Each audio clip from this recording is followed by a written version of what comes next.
Welcome back to What the Flag. We are finally all back together, and it is Madrid weekend for the NFL. Woo! A couple really cool things coming up is there are going to be camps, one of them an Heir to the Throne camp this Saturday. Ken will tell you more about that, and he didn't want to tell people. He was so humble about it, but Kenny and the Team Spain women's will be on the field Sunday getting acknowledged for their bronze medal. Congratulations, Team Espana. Woo. Bun being humble, I'm going to be on the Santiago Bernabeu. Do you know, like that stadium?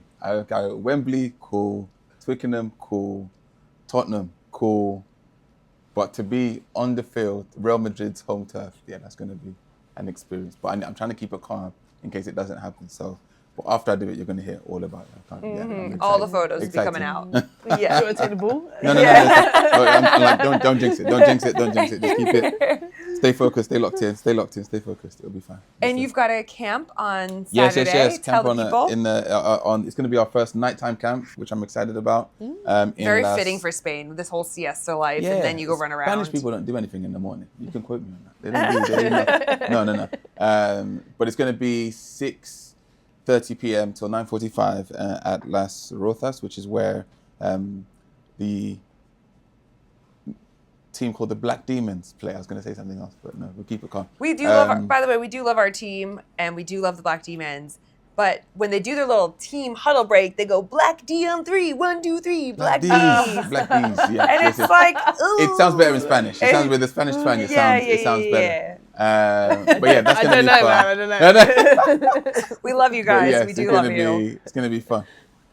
Look, see. So we've got to rearrange. At the moment, Kenny is rearranging it it for this Yeah. audio podcast. You can really so experience this moment. Shout MVP. You guys have moved to the back just a touch. Spain weekend. All right, anyway.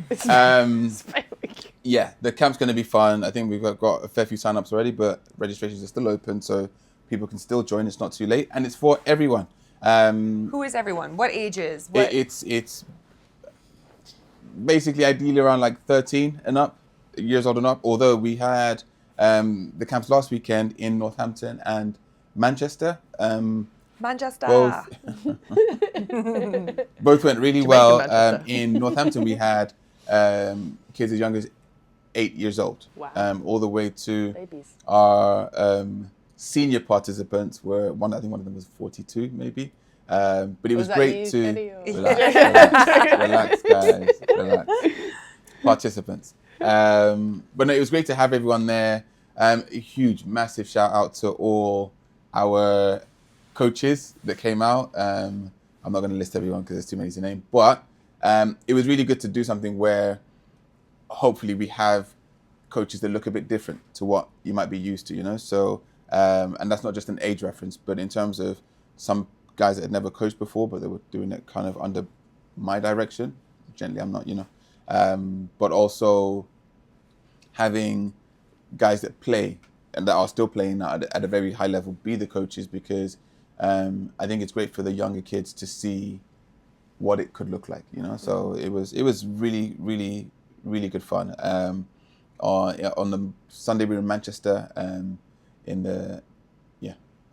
a field in Stockport. But great day out, both of them. We've had lots of really good feedback, and so much so that we're planning extra dates over December and January, but that's top secret for now. That's more to come on that. And what do the kids do? Like, what do you do on the day? They play flat. No. What do we do? So we because of the nature of it, what we don't do, I had an interesting conversation about this yesterday with my coaching group, but we don't scrimmage. And to be clear, your coaching group is part of your academy, just for the people that don't know, the Jukes Academy. Yeah, Jukes, we're working on this, guys. We're working here. Institutes, not the academy. It sounds like an academy. I hate the word institute. I love it. It's exactly what it is. It's an institution like where we jacket. grow. Exactly. That's exactly what I said. It's not an institute. Go play flag football, say everyone! Say in the institute, we instill good knowledge and practices, and we help boundaries, grow people. So restraints. Yes, but it's not the academy at all. And that's also coming back. But in that group, we discussed the fact that we don't scrimmage because scrimmaging should not be the be-all and end-all of practices, which is a conversation for another time entirely. But to your question about what the kids do, we will play lots of small-sided games. We do run drills as a means for providing immediate feedback. But it's fun. We looked at all the pictures. Shout out Mark for all the pictures that he took. And the thing that stood out to me was all the smiles in so many pictures that regardless of what the activity was, everyone, parents, coaches, players, smiling, enjoying it, having fun, still competing, but, doing it in the right way, which is always kind of the foundation of everything that we're doing. So good fun. Cannot wait to do more. And we're already planning some more international trips in 2026 as well as everything else. So it's going to be a fun year. It's going to be a great year for flag. Great year for flag. And then this Saturday, we've got our MVP touchdown trips event in Spain. So super excited for that. Just came off the back of the one in Berlin last weekend where I don't think I've eaten so many pretzels and breaded items in my life with like cheese butter. I don't even know what that is, but delicious. And another woman of the match, essentially, for our Yaz. What is going on here, our netball queen? So last week, had a game. I couldn't even tell you what the score was. It was like, we got absolutely annihilated. Do we have a W yet? Have you won a game? No. Yesterday was so close. We'll come to yesterday. Last week, they've got this goal shooter. She's, I don't know, I think she's in her 50s. When I say she doesn't miss. So we tried a new tactic, because in basketball where you do the switch on your, whenever you get a screen, you get a switch. So we tried it because basically my reach is really good. Oh, girl, we know. And they were like, your lead is amazing. I was like, yeah, great. But she was really short. So when I put my hand out, she couldn't shoot over the top of it. Okay. So we tried to switch, but then it's just a communication thing, because netball can go quite fast because you just like lob the ball and it's like lots of quick passes. So they won. I don't even know what the score was. It was crazy. That's never good when you just start losing track. Yeah, it was crazy. And it was so annoying. I just came away. But it seems that this team have really caught on to the fact that I'm quite competitive. And now it's like a... I feel like that would have been an immediate catch on. I don't think that would have taken long. Well, I was trying to be really reserved. Contain and yourself. Then I was like, guys, let me win this game. Like, what are you doing? And then this week, it was actually such a good game. So we thought we drew 5-5, but actually it turns out they won 6-5. And, at this point, like, you got to take the draw. Draw would have been a W, man. No. But it was actually one of the games where I came away feeling not disappointed about it. Okay. It was because it was actually quite a good game. Is it because it was the effort that mattered? Is that what you're saying? No. No. Okay. No. It was just because I thought we drew and not won. It was a good team. My goal attack, so I play goal defense. My goal attack got told off because she kept saying that I was being aggressive. Now I hate that like term anyway to describe anyone. Like there's no such thing as aggression in a game. Like I'm playing the game to the best of my ability. That's just what happens. If I'm better than you, I'm not aggressive. It's just because you're not better than I am. And then, but anyway, she got told off because then her marking got really crazy. Like whenever I was near the ball, she would just like try and slap the ball out of my hands. Again, you can't do that in netball. And the contact was just a bit crazy. Anyway, the umpire told her off, and I was like, because the umpire was like, if you carry on goal attack, like we'll remove you from the game. Like you need to calm down. And I was like, so we played. It was good. Our goalkeeper, shout out Jess. She got man of the match for that game. She was brilliant. Me and her really solidified the defensive side of the ball. Then there was a team that came early because they were playing the 9 o'clock game. So we were the 8:20 game. They were playing the 9 o'clock game, and they were on the sideline trying to choose who they wanted to ask for a sub. Anyway, they asked me, and I played centre. I've never played centre in my life ever again. Firstly, all of the running, it's constant. And then the person I was marking was like 10 times shorter than me. She was like probably up to the middle of my back. So if she went behind me, I was like, where's she gone? Where's she going? I couldn't see her. She was fast. I've never done so much running. It was great. I got man of the match for that team, and I was subbing for them, which was great. But you know when a team just gives up? It got to a point where this team, like the team they were against, was scoring and scoring and scoring and scoring, and it was great. But then they'd give up. So I'm in the middle with the centre pass, waiting for them to come to middle because you have to make the first pass in the centre third. No one was moving. I was like, guys, like. So wait, you lost that game as well? Oh, that one was an absolute obliteration. Like it was like a steamroll. It was. I'm starting to think you're awful. the common denominator here in these losses. Mate, I'm thinking it's my fault at this point. Like, but like it was just they were just giving nothing, and I was like, how am I as a sub feeling more like about passionate? About your game than you are? Yeah. And then I realised that spot. not everyone is about their life, and then it made me think because I was thinking about like the podcast. I was like, when I come to record, and I can't just talk about netball because we're not a netball podcast. I was like, at what point do you stop flogging a dead horse? Like, for you guys as players, as you guys as coaches, like, at what point did changes have to happen in order for those, like, wins to come around? Is it just about winning? Because we were talking yesterday, and there are so many things that our team did right yesterday, like my actual team, not the one I was subbing for. Like, there was a lot more movement, like, the shooting was a lot better, like, they were taking a lot more time when they were trying to, like, take those shots. So it's getting there, and the development is coming along. But also, your competitor is never consistent. Like you could have a team that's really good, you could have a team that's not so good, to a team that's really bad. So although your performance may be improving, there's not necessarily someone you're going to go up against that's going to show you in the best light. So at what point do you think, as a coach, as a player, you turn around and think, right, there's some serious changes we need to make here. Like, what are they? How are we going to go about doing this? I think it depends what your focus is. If your focus is the other teams or the competition, or like you'll always be on that kind of sliding scale of not knowing the measuring stick isn't set because it's always fluid, it's always moving around. If you make the focus yourselves, then you can set goals that aren't just winning the game. Yeah. So it's like, how can we achieve, right, this today we want to make sure, hey, every time we're doing a center pass, right, from just like a point guard in basketball, basically. I know what it is, Yeah. but basically, But for when a the lot other of team people scores, that are this listening. in like flag. I'm saying it's something like in netball. Every time they score, we have to start with the ball from the middle, Yeah. right? But every time, as soon as a center, I have that ball, I need 4 because wing attack, wing defense. There's just 2 more. I don't know. Goal defense, goal attack. Yeah, right. They can kind of come to and get the ball, right? So every time we need all 4 of them to be moving as soon as the center gets the ball. Did we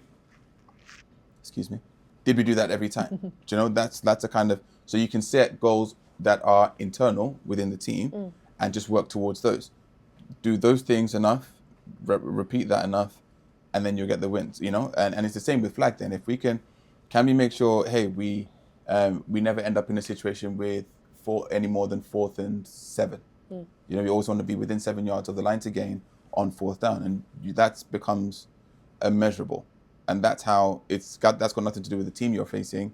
It's more to do with how you perform and how you the products, how you produce as you go through, would be my kind of take on it. I don't know if you would.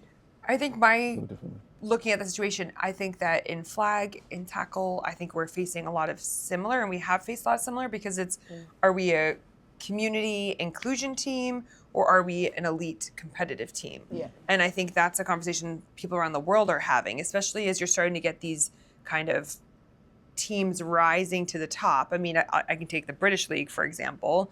You know, you have probably 3-4 really good flag teams, and the rest are just not there yet.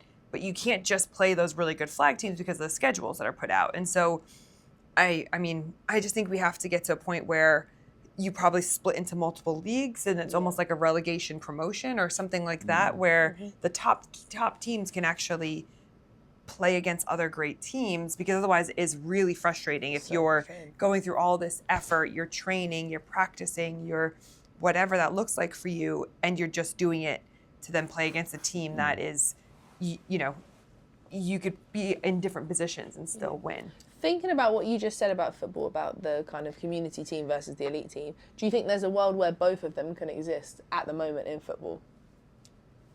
For me, yes, I do.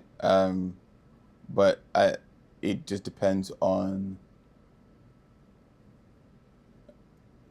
You said flogging a dead horse. You have to decide that the horse is dead. Sorry for the choice of words, but you know what I mean? Like, you have to, but by changing what the focus is, the horse never dies. I don't know if that makes any sense, right? Feels like a bad analogy here, guys. Horse never dies. It's going from the saying that flog a dead horse. Get on a Right? t-shirt. So I'm saying at some point you have to decide this is a lost cause. We can't improve this, right? And I'm saying rather than deciding that part, what we should actually be doing is saying, okay, we're losing games. We can't seem to buy a win right now. Whatever, cool.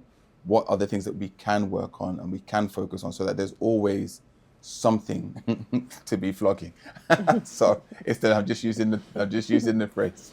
Phoebe loves horses. Which I'm like, this is probably not an ideal topic, but like, there's always something to be working on. That's what we're talking about. There's something to be working on. You set different goals within your team for sure, exactly but that doesn't change the, like, that doesn't make it. So if you're a team who's elite and you're really good and you practice and do all this stuff and you are one of the better teams, it doesn't make it enjoyable. Cool, we've achieved this amount of first downs. We've run the ball. We've kept possession. We've done whatever that looks like. That doesn't mean that that's an enjoyable experience because at some point you've got to play someone better to get better. And I think that's where we go through the cycle of there's an element of as we grow the sport, a lot of these flag teams who are at the top, they're going to kind of have to sacrifice themselves a little bit whilst the other teams, like the floor raises. Or, you know, you look at a lot of Europeans are going to have to go to the States to play the best, right? Because everyone's going to have these issues, especially you look at just after the flag continentals for any of those countries, anybody who won, you are the best or, you know, top three. You're the best top three from that competition. You're then going to be the top in your country. So how are you going to find somebody else to play against? And that's where, and that's just it. You have to start traveling. And I mean, we've got a lot of competitions coming up in January in the States. You know, Flag Football Life does theirs. USA Flag, which is like FFWCT, do theirs. You've got the one in Disney now with Austin Bradshaw. Like, so there are teams that are more international teams that are traveling. People are traveling. I don't think that's ever a question. And yes, we would always encourage travel. But I think, like, again, we're talking about participation, elite play, because there's a bit in there where it's like, well, having fun is, for some people, it's the winning. For some people, it's the competing at the highest level. For some people, it's actually just enjoying what you do individually to the best of your ability, right? But then that's where tryouts come in, right? If you're going to be an elite team, I'm going to hold tryouts, and then you're going to know if you're on this team or if you need to go somewhere else. Because you're not all going to make, it's not like a community team where everyone makes it and it's great. Yeah. But so the point I'm trying to make is you can have a community team that pushes to be the best. Yes. So it'd be like a development team and a competition. Right, that pushes through, right? So we're actually, from a community standpoint, from the way we organize, it doesn't mean everyone necessarily gets to play, but the way we have everyone together is it's a blend of the participation model that actually, but as part of this team, yes, all are welcome. We're going to get everyone in, and you know, because we see it with the London Smoke of like, I think they're going to have like 4 teams next year.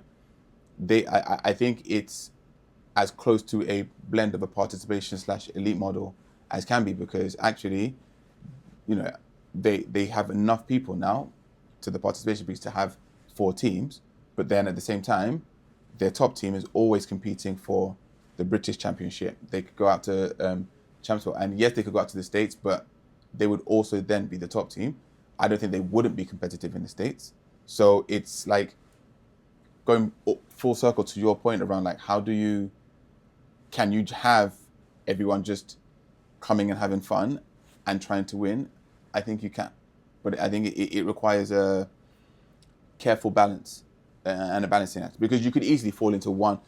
Everyone talks about Sunday league pub teams, soccer, right? Where you show up, you play your football and you go home. Win, loss, you don't care. Everyone goes and grabs pints after. None of that is around elite play or performance, right?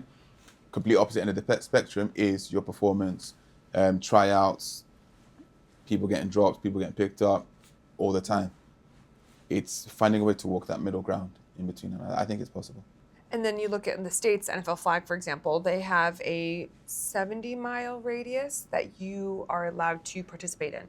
So as a player, you have to be within that 70-mile radius to play for a certain team. So that also 70 miles is still insane when you think about really. the If you consider the landmass. an hour and States, 10-minute drive, maybe. I used to drive an hour 15 just to get to Birmingham. American in Phoebe coming out, because you know that anyone in the UK is like, oh, after half an hour. It's too far. But that kind of limits the talent pool and like doesn't allow for these super teams as well, which kind of tends to happen. Yeah. But we will be right back in a minute. Okay, so this week's quote is, if your peace depends on everything going right, that's not peace, that's control. Learning to be steady in uncertainty, that's real growth. Ta-da! Yes, guys, I found that on my own. Except. Okay, hit us with it, the rebuttal. He doesn't want The peace. He wants controversial. problems. I want Always. control. No, I want control. I Exactly. don't want peace. Same. I want control. Same. I feel like so just let me gently, genuinely rebuttal. I feel like not having control leaves my peace to other people. That was deep. And I can't have that. Why would I leave my peace to other people? I'd agree. So to have peace, I need to have control. Yeah. Agree. I'm just also worried about things going wrong. So I feel like if I have control of something, then I've thought about what the outcomes may be. So I can control how I'm going to react to those. So in those uncertain situations, I'm not freaking out because I have control over what could have possibly happened in that situation. I can't, without control, everything's a bit hazy. But then, I think the point about it is that when things do go wrong, whatever the chaos may be, They don't. you're able to. I don't know. I just felt one of it. I think I prefer the control side, genuinely, because I'm like, Agreed. it's even if it's going wrong, if it's under my It's contained. auspices, Yeah. I'm like, at least it's because of me. Yeah. I really struggle with like, I don't have peace. This is your fault. You know? Yeah, I mean, I'm similar. Like, I am definitely a control freak. But I also am like, I can only control what I can control. And there's going to be an element of like that side of things. I can't let what other people are doing or saying or maneuvering to control my peace. Because I think you have an element of like, this is what I control around me, like my space essentially. But I do feel there is the last bit, the learning to be steady in uncertainty. Like, there's so much uncertainty in the world, and if we were worrying about every single thing that, oh, if we do this or if I can do that, like sometimes you just kind of have to let it be. And I'm a definitely big believer in like karma, and you do the right thing, like good things are going to happen in the end. But I used to try and like put myself in everything to be like, oh my gosh, if I'm not there, if I'm not here, like I won't get these roles or whatever. So I think it's a bit of mix of both. Like, I don't know. I would argue that steadiness sometimes comes with control. Like, I think I agree with you in the sense that, I need to be here, I need to be there, I need to make sure like I'm overseeing things, because then it's still on your radar, it's still sort of under your control, as long as you can see it, as long as you can participate with it, as long as you can interact with it. It's something I definitely need to be better at, about control the controllables and like take what's not your responsibility off your head and like put it somewhere else. I think it's a piece of advice that's a lot easier to give than it is to follow. Like, it's easy for you to tell someone else that's stressing out, control the controllables, like it's okay, like calm down. But then yourself, you'd be like, No, and if I was to tie it to the last segment, I think actually to both your points just now, like everything I said about like working within your team, not worried about everyone else, is that piece around like you control what's in your sphere, what is actually controllable by you, and with that, then you can be steady with whatever else is going on outside. Thank you. Thank you, reflective. everyone. Thanks for listening to the Quote of the Week. So the LA Olympics have finally announced July 15th, 2028 is when flag will make its first ever debut. This is so exciting, and I wanted to talk a little bit about this now. We're not going to hit on how exactly teams qualify, because there still are some questions around it. It doesn't make sense. It's not transparent. It's not. We hear different things. We hear about the world. Yeah, I'm sorry. Can we just say we weren't going to talk about this? Like, no, we it were doesn't. off camera and we were like, we're not going to talk about qualification again. Again, it was like, yeah. Please. Sorry. And we've lost Queen Yaz on this journey. But we wanted to talk a little bit about what it looks like. And our good friend, Pierre, wrote in, she's an absolute legend, but talking about really, agreeing with the qualifying for the Olympics, but how it makes some countries kind of a complete write-off and like some, elements of the competitive. I know you said we weren't going to talk about it, but it links in. It does link in. It links in. And this is why I'm saying it, right? It's because as things stand, I think the general understanding of the process is there are 6 spots, okay? We found out last episode that USA doesn't have an automatic spot, which is wild. Still wild. Cool, great, I like, amazing. But that means you have, and this is the bit I cannot get around, technically 5 continentals.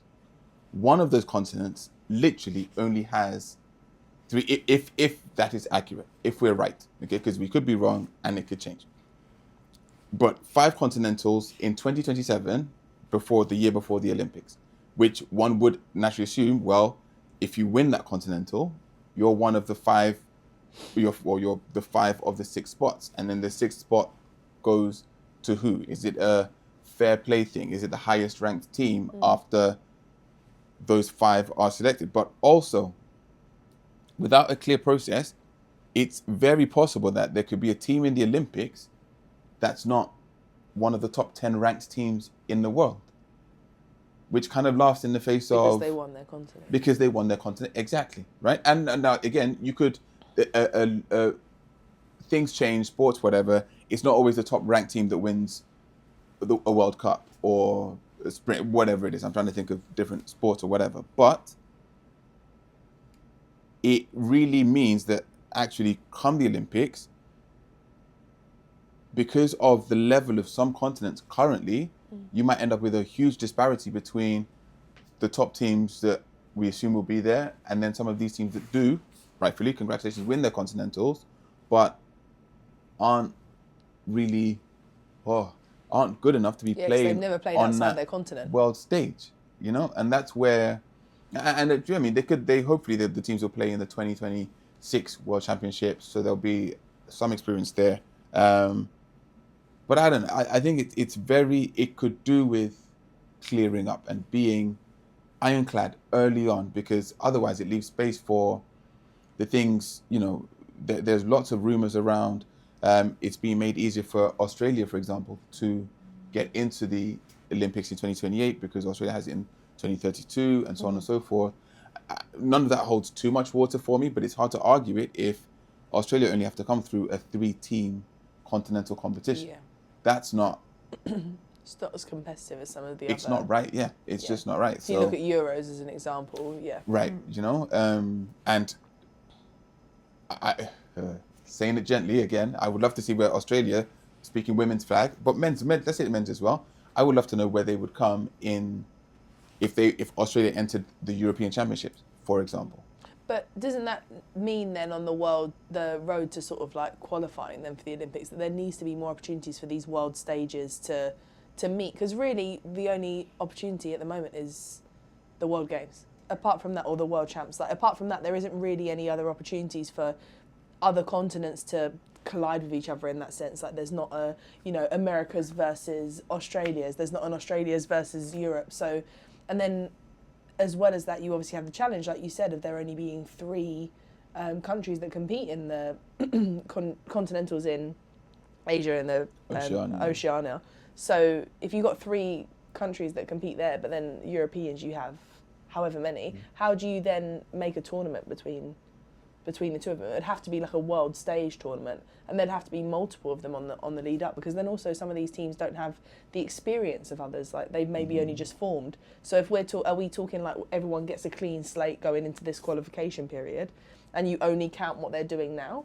And if that's the case, that's great. But then everyone qualified from last season. So if you're wiping the slate clean, there's people who haven't had the opportunity to even qualify for the World Games on that stage. So I guess there's just too many moving parts at this point. Maybe it's something that would be ironed out if like the sport continues into the next Olympics. But at the moment, I feel like it's something that maybe hasn't been thought through properly. I mean, not at our level anyway. I'm sure the powers that be are thinking about it, but they have they had the event this summer on the West Coast in the States, and Germany attended, Australia, I think Japan did as well. Men's and women's, they had youth there too. I think that's probably one of the first kind of cross-continental events like that, because they obviously had like Panama and I think Guatemala perhaps, which also, sidebar, I don't know if anyone saw, Panama went and played 3 different countries and beat them by really absurd amounts to 0. And for me,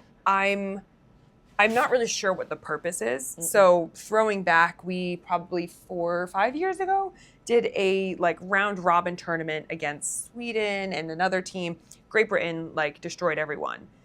But for what, right? Like at some point, start moving people around. Like it's not, who wants to come out there and just say, hey, we beat these teams by 60 points. For clarity, the games this past weekend, I think that Phoebe's referring to, the scores were in the 200s. No, that was the accumulation of the 3 scores. So they played 3 games and they beat the 3 teams. 200 yes, points in 3 games. 200 to 0 or whatever it was. 4 to 7. How does that like grow? Like, And how does that's that my develop point. anything? If you're just getting smashed by teams, like, or you're just smashing teams, like, But how do you? Also, how who do posts, you get better? Who posts cumulative points? That's Yeah. Anyway. Yeah. But That's also, an ego thing, though. Like, and yeah. I didn't like that. I'll be honest. I didn't like that because I think you're not helping anybody get better with that. I mean, we've done it with Prague as well and Czechia, and we've, mixed our players around, put in different quarterbacks, done things like that, or made it where it's controlled game. But that didn't seem like that happened. I don't really understand. I'd love to know what the aim or goals were behind putting on a camp or tournament like that. I feel like sometimes it's a tick box. Like, it's great that it's happened, but I feel like sometimes it happens for the sake of it happening so they can say that it's occurred. There isn't always, I don't think there's always the forefront thinking of like, this is for development and this is how we're going to develop those players. Sometimes I think it's just like, well, we did make the effort to. For the teams that win, the team that won that one in particular, I'm not, I don't know it, but I'm fairly sure that they would use that as it's a kind of ego boost, but it's a way to go back to where they're looking for sponsors in their own nations. It's a way to like show dominance and, a level of greatness to where now this is why we need your help, because we're this good, we need more. There's no other benefit to it outside of those 2 things, to boost up your own team or to try and say to someone looking on it, hey, look, this is how good we are, this is why we need, because as a coach, I'm not even calling plays. What's the point there? If you're there was one score that I was like 300 and if you're saying it's over 3 games, Yes. the scores are mental. Yeah. Right? So once you're 40 points up in flag, why are we still playing? Yeah. Was there a mercy rule? Because what are we doing? It doesn't make any sense. I literally, one of my Spanish colleagues called me and we were trying to work out, that's like, it's upwards of 30 touchdowns. What are you... Well, what are you getting out of it? And how does it help the other team at that point? And that's why I'd be keen to know or understand, because Panama have always been competitive, right? They've been to, not this past World Games, the World Games prior to that. They came 3rd at that one. They were competitive at the Continentals. They came 4th in that one. They've always been in and around. They've always had great players. A lot of those girls are playing in the States as well. And we are just talking about the women's Panama team right now. I know, sorry team, we are talking about women's again. Don't apologize. Women are the reason flags in the Olympics. So what are we talking about? Y'all be out here just I'll dragging me through it. So I didn't mean to sidebar on that, but it did bring me. It just, that whole bit, it reeks of the kid that got bullied and then he's like picking wings off flies. Like it's not good for anyone. But coming back to I don't fully understand, and I think this is the problem for IFAF, right? And maybe it's IFAF and the IOC, IFAF, IOC, and the NFL. I don't fully understand what the rules are behind how the teams are selected for the Olympics, right? I think that needs to be made very transparent, like as soon as possible, because I do understand that from an IOC, International Olympic Committee standpoint, you want to get global coverage, global representation in every sport. I don't think that's realistic. I'm still looking for the Nigerians in the snow sports, for example, but it's just not done because there's no snow in Niger. I think I snowed there once or twice, but it doesn't happen like that. So you don't, and that's okay. Now I know flag is potentially more international, it is more accessible globally, but I don't think that necessarily means you have to force, especially where at this point in time where it's such few teams allowed into the Olympics. While it's 6 teams, I don't think you need to force the fact that we need to have one from every continent, right? As you it just stands. think they should have the best of the best and leave it at Have that. the top six, because then that's how, in my mind, the world championships in 2026 count, because you get ranking points for that. Then the continentals also count in 2027, because you get ranked for it, and you can carry on the current rankings from now. You carry on through, because they made an effort to show how the points work, but it was, I think I'm quite an intelligent guy, but like it was still quite convoluted in terms of what you get points for, and is it wins, is it losses, is it points scored, is it points, whatever, like how all of that works all the way through. It's not very clear, but I think the fairest way, taking the legacy of the sport up until now, the work that people have done or not done, whatever, I think that all has a cumulative effect, should all have a cumulative effect, and then directly impact who goes through to the Olympics. Thank you so much for joining us on What the Flag. Make sure to like, subscribe, and ring the bell, and we will see you next week for some more flag football adventures.